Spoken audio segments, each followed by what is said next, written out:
पति और एक पत्नी, एक पति और एक पत्नी साथ सोई पलंग पर। ऐसा लगा पत्नी को अचरज हो गई रात को।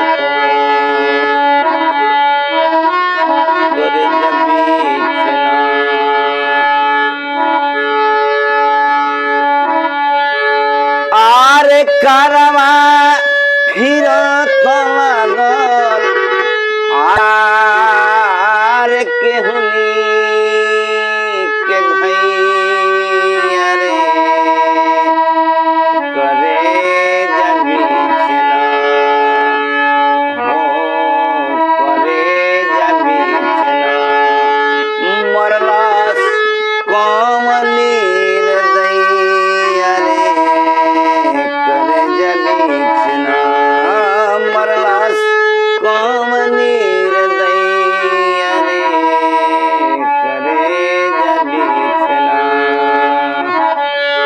कारवा फिर लगल आर केहुनी के भैया रे करे जबी चला हो करे जबी चला मरलास कौमनी दैया रे करे जबी चला मरलास कौमनी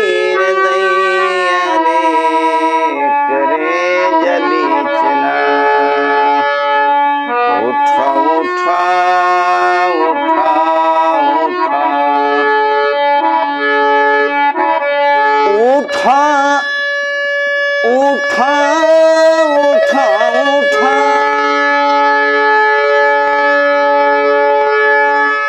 दर्द के पीड़ा से आरे कोहे बाबू मैया हो करे जबी चला हो करे जबी चला मरलास कौमनी दैया रे करे जबी चला मरलास कौमनी दैया रे करे जबी चला। उठा उठा हनुमान अब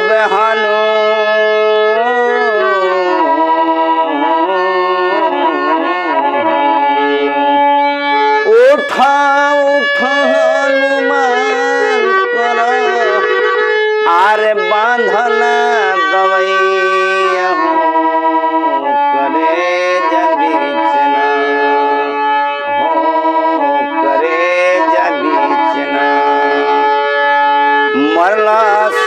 आरे कवनी दैया हो करे जबी चला मरलास कवनी दैया हो करे जबी चला। अब करे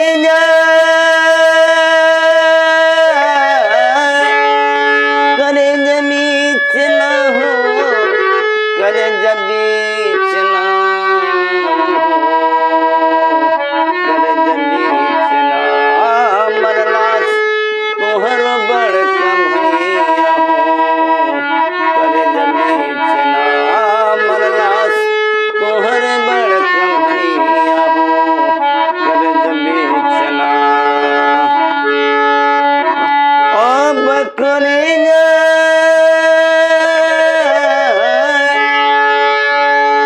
करवा फिर लगल आर केहुनी के भैया रे करे जबी चला मरलास आर कवनी